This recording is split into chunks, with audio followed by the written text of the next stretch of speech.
अपने कार्यकाल के 100 दिन पूरे कर लिए हैं। सम्राट के 100 दिन पूरा होने पर विधानसभा में मेज थपथपाकर सरकार को बधाई दी गई। एनडीए नेताओं ने सीएम सम्राट को बधाई दी तो आरजेडी ने तंज कसा। सम्राट सरकार के 100 दिन कैसे रहे, इस रिपोर्ट में देखिए। सम्राट सरकार के 100 दिन, 100 दिनों में उम्मीदें कितनी पूरी, 100 दिन में कितना बड़ा भरोसा। ये तस्वीरें हैं बिहार विधानसभा की, जहां सम्राट सरकार को 100 दिन पूरे होने पर बधाई दी जा रही है। एनडीए के नेता सम्राट सरकार की उपलब्धियों को गिना रहे हैं। ये पहला मौका है जब बीजेपी के नेतृत्व में बनी एनडीए की सरकार के 100 दिन पूरे हुए हैं। ऐसे में एनडीए नेता सम्राट के 100 दिनों के कार्यकाल को भरोसे का बता रहे हैं। माननीय सम्राट चौधरी जी के नेतृत्व में एनडीए की सरकार के माननीय मुख्यमंत्री जी के नेतृत्व में 100 दिन पूरे हुए हैं। उसके लिए बहुत बहुत शुभकामना है और पूरे सदन स्वागत 100 दिनों के हम लोग करते हैं। माननीय मुख्यमंत्री सम्राट जी के नेतृत्व वाली बिहार में एनडीए की सरकार ने 100 दिन पूरे किए, जिसमें सुशासन और विकास के कार्यों की गति देने पर जोर दिया गया है। पूरे सदन की ओर से मैं बिहार के माननीय मुख्यमंत्री सम्राट चौधरी जी के नेतृत्व में राज्य सरकार के सफलतापूर्वक 100 दिन पूर्ण होने के अवसर पर मैं उन्हें उप मुख्यमंत्रियों को, मंत्रिपरिषद सदस्यों को तब बिहार की जनता को हार्दिक बधाई शुभकामना देता हूँ। सम्राट सरकार के 100 दिन कई उपलब्धियों को लेकर बेहद खास हैं, लेकिन विपक्ष का कहना है कि इन 100 दिनों में कोई काम नहीं हुआ। सम्राट अपने वादों को पूरा करने में नाकाम रहे।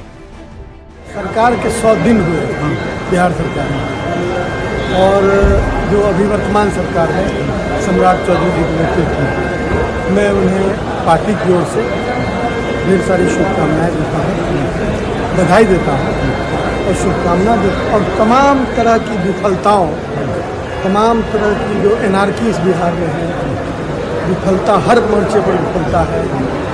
कोई विभाग जनता के हित में पूरी तरह काम नहीं कर रहा। सम्राट के 100 दिनों की बात करें तो सरकार ने प्रशासनिक स्तर पर कई बड़े फैसले लिए। अपराध और भ्रष्टाचार पर जीरो टॉलरेंस की नीति अपनाई।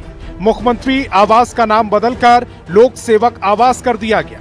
100 दिनों के भीतर 16 कुख्यात अपराधियों का एनकाउंटर किया गया, जिसमें 4 अपराधी ढेर हुए और 12 के पैरों में गोली लगी। हालांकि भरत तिवारी के एनकाउंटर को लेकर सवाल जारी है। भ्रष्टाचार पर भी सम्राट सरकार ने प्रहार किया। बड़े टेंडर घोटाले में शामिल पूर्व आईएएस अधिकारी समेत कई अफसरों को गिरफ्तार कर लिया गया। शिक्षा के क्षेत्र में बेहतर पढ़ाई के लिए 551 मॉडल स्कूल और 211 नए डिग्री कॉलेज खोले गए। मॉडल स्कूल में ऑनलाइन कोचिंग क्लासेस की शुरुआत हुई। नीट और जेईई की तैयारी छात्र मुफ्त में कर सकेंगे। महिलाओं और छात्रों की सुरक्षा के लिए बड़ी पहल की गई। छात्राओं की सुरक्षा के लिए पुलिस दीदी की पहल शुरू की गई। सैटेलाइट टाउनशिप, शहरी आबादी और ट्रैफिक का दबाव कम करने के लिए 12 नए सैटेलाइट टाउनशिप विकसित करने की भी योजना है। साथ ही सहयोग कार्यक्रम के जरिए जनता की शिकायतों को दूर करने के लिए नया नियम बनाया गया है। इसके तहत 30 दिनों में समस्या का समाधान करना अनिवार्य है। समाधान न होने पर 31वें दिन जिम्मेदार अधिकारी को सस्पेंड कर दिया जाएगा। मुख्यमंत्री खुद इस व्यवस्था की निगरानी कर रहे हैं। उद्योग के क्षेत्र में भी सम्राट ने बड़ी पहल की। मुजफ्फरपुर और किशनगंज में सीमेंट फैक्ट्री, हाजीपुर में देश का सबसे बड़ा फूड प्रोसेसिंग प्लांट और बंद पड़ी चीनी मिलों के पुनरुद्धार को भी हरी झंडी दी गई। सम्राट सरकार लगातार विकास पथ पर आगे बढ़ रही है, लेकिन रास्ते में कई रुकावटें और बाधाएं भी आ रही हैं। सरकार के कई ऐसे फैसले जिससे सवाल भी उठ रहे हैं, लेकिन 100 दिनों के कार्यकाल में सम्राट एक बेहतर नेतृत्वकर्ता के तौर पर उभरकर सामने आए। बिहार के विकास को लेकर उनका मिशन और विजन साफ है। न्यूज़ 18 के लिए पटना से अमित कुमार के साथ आनंद अमृतराज की रिपोर्ट। आरजेडी से नाता तोड़ने के बाद मृत्युंजय तिवारी ने आज बीजेपी का दामन थाम लिया है। बीजेपी में शामिल होने के बाद मृत्युंजय आरजेडी पर जमकर बरसे। साथ ही यह भी कह दिया, जिएंगे और मरेंगे तो बीजेपी के लिए। खून का एक एक कतरा बीजेपी के लिए समर्पित रहेगा। चंद्र की जय। कभी आरजेडी में सेक्युलरिज्म की आवाज बुलंद करने वाले अक़लियतों और समाजवाद के पक्ष में वकालत करने वाले मृत्युंजय तिवारी के बीजेपी में आते ही सुर बदल गए। बीजेपी में शामिल होने के बाद उन्होंने अपने प्रेस कॉन्फ्रेंस की शुरुआत सियावर रामचंद्र की जय का नारा लगाकर किया। सदस्यता ग्रहण करने के बाद उन्होंने आरजेडी पर फिर जमकर निशाना साधा। मृत्युंजय तिवारी ने कहा कि उन्हें बीजेपी में सम्मान मिला है और अब वो बीजेपी में ही जिएंगे और मरेंगे। पार्टी में आज शामिल हुए हैं जो देश के विकास के लिए सोचता है, हर जाति, हर धर्म, हर वर्ग के लिए सोच रहा है। बिहार आगे बढ़ रहा है। समृद्ध का संकल्प बिहार सरकार ने, एनडीए की सरकार ने लिया है। इन्हीं शब्दों के साथ हम आज इतना ही कहेंगे कि अब राष्ट्रीय जनता दल जिस दलदल में जा चुका है वहां से निकलना नामुमकिन है। भारतीय जनता पार्टी में ही जिएंगे, मरेंगे। मृत्युंजय तिवारी ने बीजेपी में शामिल होने के बाद एक बार फिर पार्टी का आभार जताया। उन्होंने कहा कि पार्टी ने उन पर जो विश्वास जताया है उसे पूरी ईमानदारी से निभाएंगे। खून का एक एक कतरा बीजेपी के लिए समर्पित रहेगा। सिया राम मैं सब जग जानी, करहूं प्रणाम जोर युग पानी। जो राष्ट्र के निर्माण में लगे हैं, जिन्होंने समृद्ध भारत बनाने का संकल्प लिया है, आदरणीय प्रधानमंत्री श्री नरेंद्र मोदी जी ने समृद्ध बिहार बनाने का संकल्प लिया है, आदरणीय मुख्यमंत्री श्री सम्राट चौधरी जी ने, तो उनके साथ नहीं रहेंगे तो फिर इन लोगों ने, जिन्होंने अपने हाथों से नोच डाला है इस चमन को, इस देश को, इस राज्य को, उनके साथ जितने दिन भी रहा उसका प्रायश्चित हमें कर रहे हैं। अगर खून का एक कतरा भी रहेगा तो हम भारतीय जनता पार्टी के लिए लड़ते रहेंगे, इसमें अपना योगदान देते रहेंगे। बांकीपुर उपचुनाव से पहले आरजेडी को बड़ा झटका लगा है। लालू प्रसाद के पुराने सिपाही मृत्युंजय तिवारी ने अब बीजेपी का दामन थाम लिया। बीजेपी के प्रदेश अध्यक्ष संजय सरावगी ने उन्हें पार्टी की सदस्यता दिलाई। मृत्युंजय तिवारी लंबे समय से आरजेडी के प्रवक्ता रहे हैं। राजनीतिक सामाजिक मुद्दे पर अपनी बात मीडिया और सार्वजनिक मंचों पर मजबूती से रखते रहे हैं। ऐसे में मृत्युंजय का बीजेपी में आना सियासी लिहाज से बेहद अहम माना जा रहा है। न्यूज 18 के लिए पटना से शैलेंद्र कुमार की रिपोर्ट। बीजेपी ने बांकीपुर विधानसभा उपचुनाव के लिए नया सॉन्ग जारी कर दिया है। कमल के फिर से खिलावे जाला, बांकीपुर पर चढ़ा भगवा रंग, बीजेपी ने गाना लॉन्च किया। बीजेपी ने प्रचार अभियान को धार देने के लिए भोजपुरी चुनावी गीत कमल के फिर से खिलावे जाला लॉन्च किया है। तस्वीरें भी आपको दिखा रहे हैं। दरअसल ये वीडियो सॉन्ग जो है वो जारी किया गया है, जिसके तहत ये अपील भी लोगों से की जा रही है कि एक बार फिर से कमल का फूल खिलाना है। आपको बता दें, बांकीपुर विधानसभा उपचुनाव की जंग दिलचस्प होती जा रही है। यहां पर त्रिकोणीय मुकाबला जरूर देखने को मिल रहा है, लेकिन अब ये सीट प्रतिष्ठा की सीट बनी हुई है।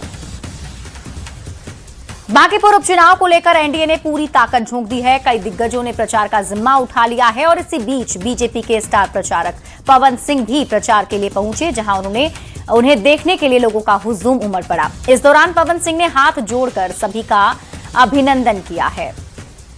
तस्वीर आप देख रहे हैं पवन सिंह की, जो प्रचार करने के लिए बांकीपुर विधानसभा की जनता के बीच पहुंचे हैं। और आपको बता दें, जैसे ही पवन सिंह वहां पहुंचे, लोगों में उत्सुकता हो गई उन्हें देखने की, उनकी एक झलक पाने की। और ये तस्वीर आप देख रहे हैं जिसमें पवन सिंह लोगों से घिरे हुए हैं। नीट पेपर लीक के खिलाफ जारी विरोध प्रदर्शन के बीच गुरुवार देर रात पीएम मोदी ने एक वीडियो संदेश देकर छात्रों को भरोसा दिलाया है कि सरकार दोषियों के खिलाफ सख्त कार्रवाई के लिए प्रतिबद्ध है। इस बीच केंद्र सरकार ने पेपर लीक मामलों के लिए फास्ट ट्रैक कोर्ट और संशोधन विधेयक को मंजूरी देने जैसे बड़े फैसले किए हैं। ये खबर हम आपको दिखाएंगे, लेकिन उससे पहले खेल के मैदान में देश का नाम रोशन करने वाले खिलाड़ियों के लिए बिहार सरकार ने सम्मान की नई मिसाल पेश की है। मेडल लाओ नौकरी पाओ योजना के तहत मुख्यमंत्री सम्राट चौधरी ने खिलाड़ियों को सरकारी नियुक्ति पत्र सौंपे हैं।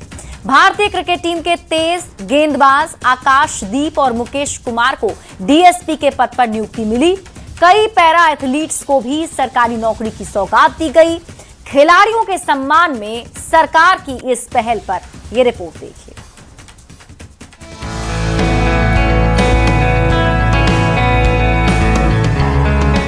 बचपन में आपने कहीं ना कहीं सुना होगा कि पढ़ोगे लिखोगे तो होगे नवाब, खेलोगे कूदोगे तो होगे खराब। लेकिन बिहार सरकार ने इस लोकोक्ति को पूरी तरह से बदलने का काम किया है। बिहार में खिलाड़ियों के सम्मान की नई तस्वीर सामने आई है, जहां खेल के मैदान में शानदार प्रदर्शन करने वाले खिलाड़ियों को अब सरकारी सेवा का भी सम्मान मिल रहा है। मेडल लाओ नौकरी पाओ योजना के तहत 19 उत्कृष्ट खिलाड़ियों को मिली सरकारी नौकरी। 637 खिलाड़ियों को खेल छात्रवृत्ति स्वीकृति। भारतीय क्रिकेटर आकाशदीप को बनाया गया डीएसपी। तेज गेंदबाज मुकेश कुमार को भी डीएसपी का पद। सीएम सम्राट चौधरी ने मेडल लाओ नौकरी पाओ योजना के तहत 19 खिलाड़ियों को नियुक्ति पत्र सौंपा है। इतना ही नहीं, खेल के प्रति सरकार के इस विजन का दायरा यही नहीं रुका। 637 उभरते हुए एथलीटों को खेल छात्रवृत्ति योजना के तहत स्वीकृति पत्र भी थमाए गए। इतिहास के पन्ने में लोग ये कहते थे, पढ़ोगे लिखोगे तब आगे बढ़ोगे और सरकारी नौकरी की चिंता कर पाओगे। लेकिन ये पहली व्यवस्था है कि बिहार के सरकार के द्वारा हाईएस्ट लेवल पर डीएसपी का पद किसी खिलाड़ी को बिना परीक्षा दिए हुए देने का काम सरकार ने किया है, तो आज के तारीख में स्थापित हुआ है। कभी अफसरों की तलाश में गांव की गलियों से निकले आकाशदीप ने अंतर्राष्ट्रीय क्रिकेट में अपनी छाप छोड़ी, तो उनके राज्य की सरकार ने उनकी मेहनत का सीधा डीएसपी की रैंक देकर सलाम किया। नौकरी का पत्र हाथ में आते ही आकाशदीप का चेहरा खुशी और गर्व से दमक उठा। काफ़ी अच्छा लग रहा है, सिर्फ अपने लिए नहीं पूरे बिहार के यूथ के लिए अच्छा लग रहा है कि एक बहुत बड़ा मोटिवेशन होता है किसी भी प्लेयर को जब उसका फ्यूचर का इंश्योरेंस मिलता है तो। और जैसा आपको पता होगा कि बिहार में ये चीज़ पहले नहीं थी, तो प्लेयर थोड़े से डरते रहते और सबसे ज़्यादा पेरेंट्स डरते थे कि हमारा बच्चा अगर खेलेगा, अगर उसमें वो सफल नहीं हुआ तो फिर इसका फ्यूचर क्या होगा।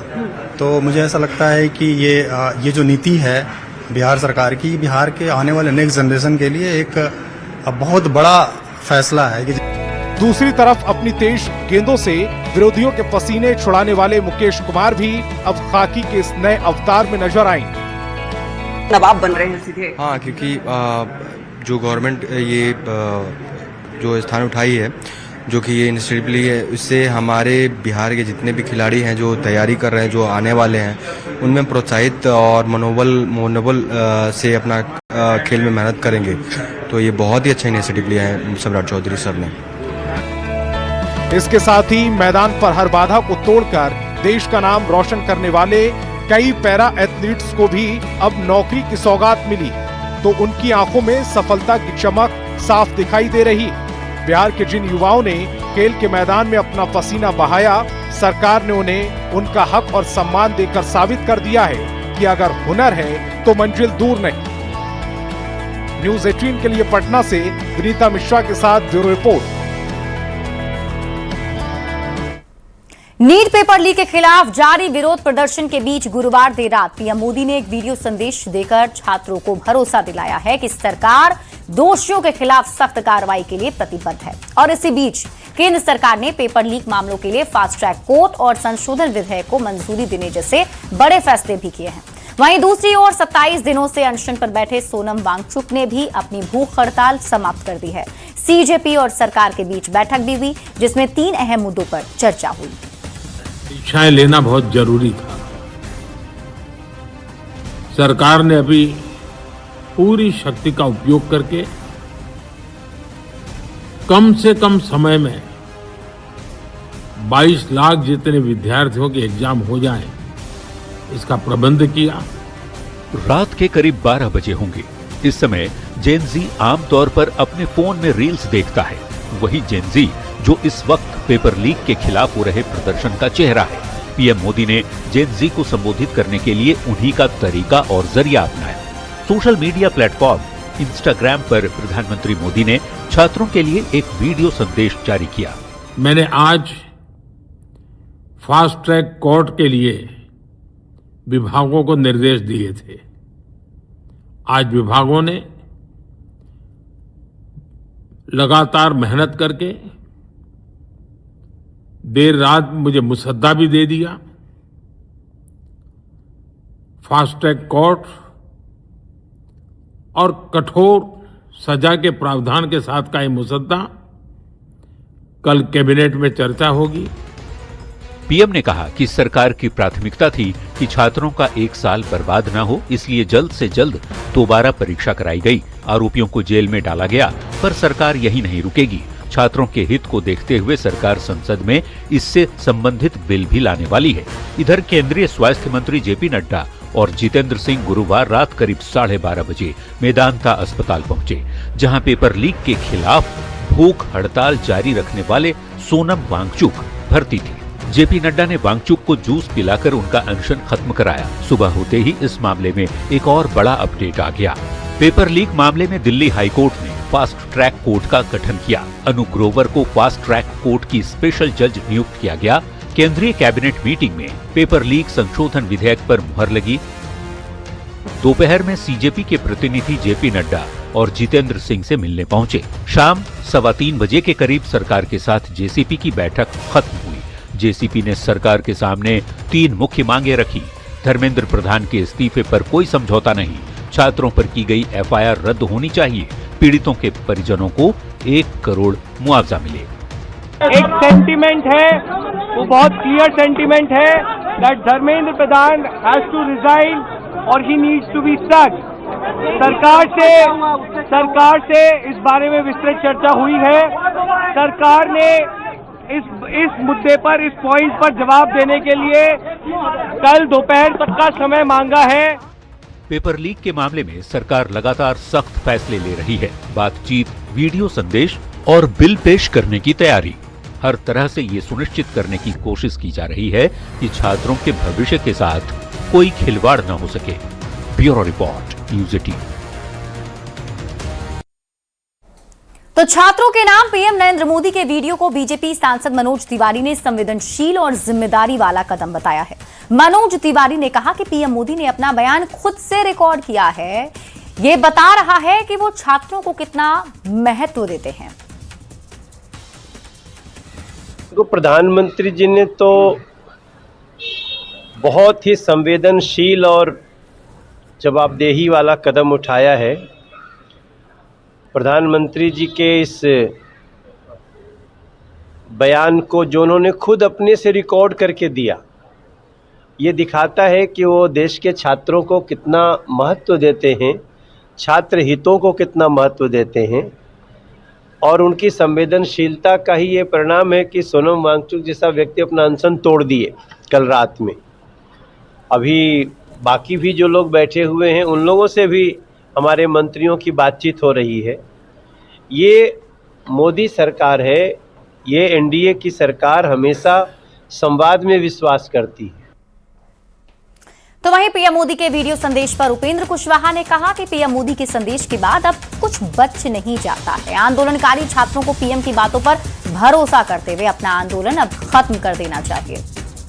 प्रधानमंत्री जी ने जो कुछ भी संदेश दिया है और सरकार ने जो तत्परता दिखाई है, उसके बाद अब कुछ बच नहीं जाता है। जो भी आंदोलनकारी छात्र हैं उनको प्रधानमंत्री जी की बातों पर भरोसा करते हुए अब अपना आंदोलन समाप्त करना चाहिए। केंद्रीय मंत्री राधा मोहन सिंह ने नीट परीक्षा मामले में प्रधानमंत्री नरेंद्र मोदी के संबोधन और केंद्र सरकार के कड़े कानून को लेकर बड़ा बयान दिया। उन्होंने कहा कि प्रधानमंत्री देश के युवाओं में भारत का उज्जवल भविष्य देखते हैं और उनकी सरकार ने हमेशा युवाओं के हित में कई महत्वपूर्ण काम किए हैं। निश्चित रूप से हमारे प्रधानमंत्री जी देश के भविष्य को युवकों में देखते हैं और हमारी सरकार जब से आई है युवकों के लिए ही हमारी सर्वोच्च प्राथमिकता रही है और प्रधानमंत्री जी की प्रतिबद्धता इससे उजागर होता है। और इस बीच रुक कर लेते हैं बड़ी खबर की ओर। पटना से आपको इस वक्त की बड़ी खबर बता दें, भरत तिवारी के परिवार से मिले सीएम सम्राट चौधरी। परिवार को न्याय का भरोसा भी दिया है। एनकाउंटर में भरत तिवारी की मौत हुई थी और आप जानते हैं कि इस पर बवाल मचा हुआ है और भरत तिवारी के परिवार से आज खुद मुख्यमंत्री सम्राट चौधरी मिलने पहुंचे। परिवार को उन्होंने न्याय का भरोसा दिया है। ये तस्वीर भी हम आपको दिखा रहे हैं। देखिए, जो मुलाकात हुई है भरत तिवारी के परिवार के साथ। न्यूज़ 18 संवाददाता शैलेंद्र कुमार अधिक जानकारी के साथ जुड़ गए हैं। शैलेंद्र, मुलाकात की सम्राट चौधरी ने और पहले से भी सरकार ये भरोसा दिला रही है कि इस पूरे मामले पर इंसाफ होगा। आज क्या बातचीत हुई, कुछ जानकारी?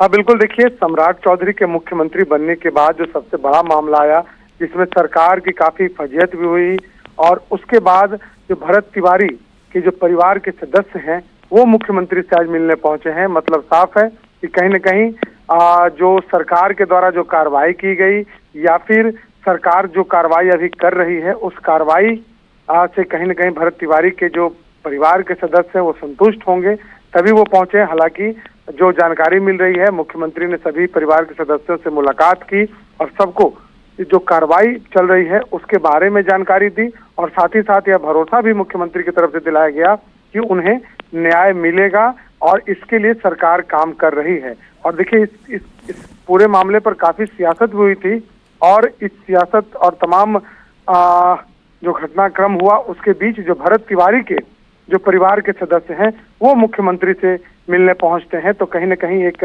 बड़ी खबर बिहार के सियासत से और खास करके जो आरोप लग रहे थे उसके बाद अब कहीं न कहीं सरकार के द्वारा जो कार्रवाई की जा रही है उस कार्रवाई से के बाद की ये तस्वीर बता रही है कि सरकार के भरोसे से जो उनका परिवार है वो भी कहीं न कहीं उम्मीद रखता है कि सरकार जो कार्रवाई कर रही है वो उचित करेगी। जी ठीक है शैलेंद्र, आप इस खबर पर नजर बनाकर रखिए, शुक्रिया इस अपडेट के लिए।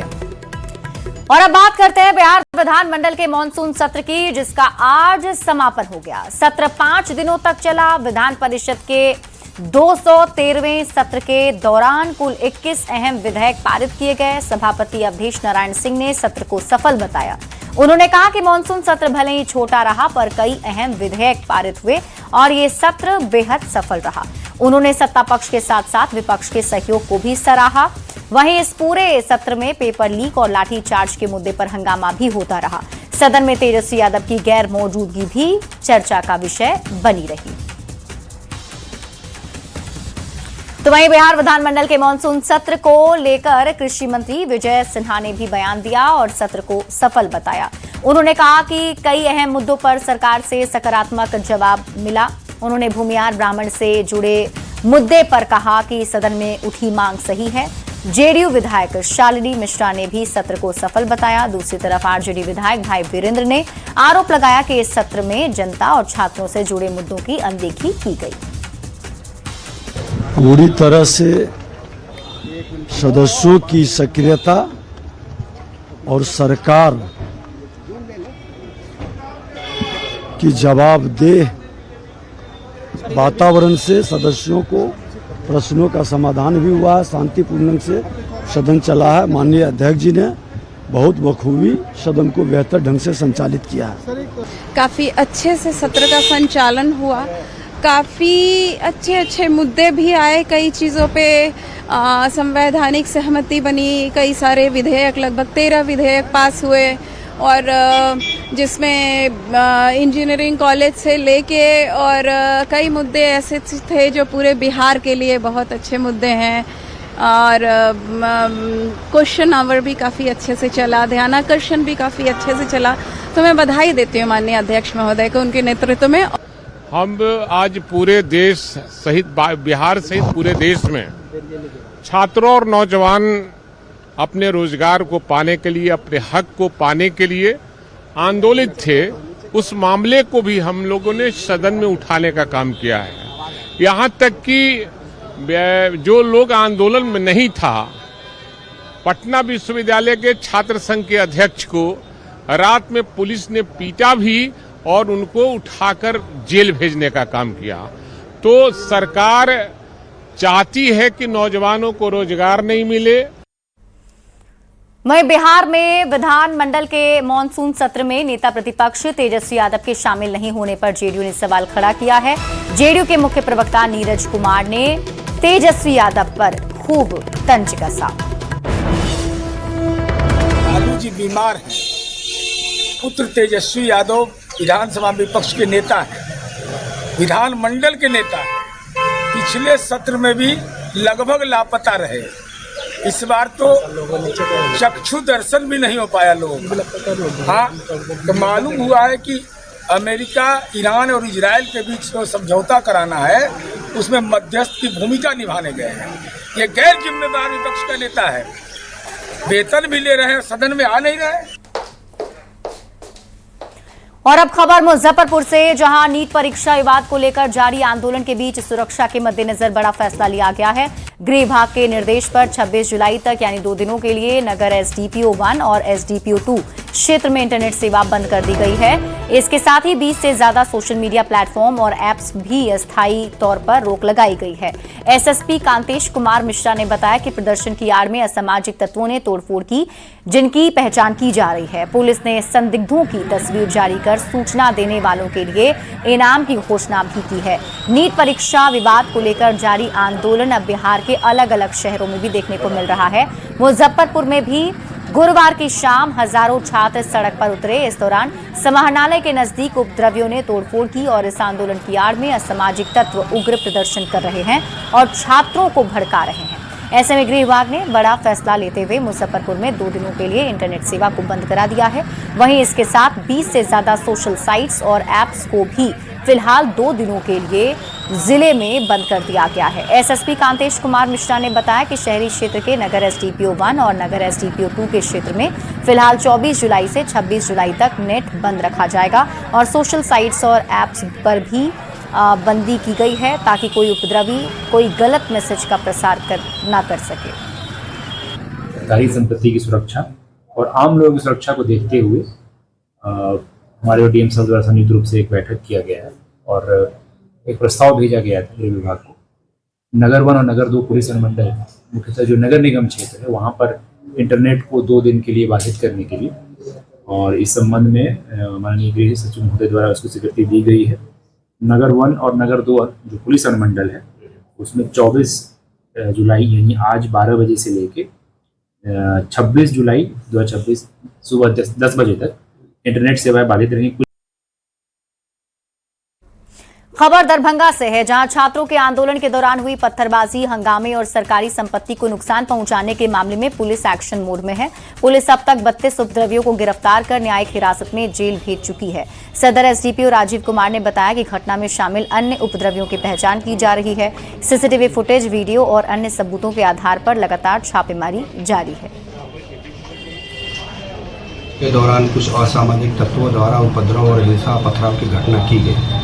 उस घटना के बाद जुलूस में शामिल उपद्रवी तत्वों को पर कार्रवाई करते हुए हम लोगों ने पुलिस ने हल्का बल प्रयोग किया। उस हल्के और नियंत्रित बल प्रयोग के द्वारा उनको तितर बितर करते हुए उस प्रदर्शन के दौरान जो असामाजिक तत्व थे उनमें से कुछ लोगों की गिरफ्तारी की गई।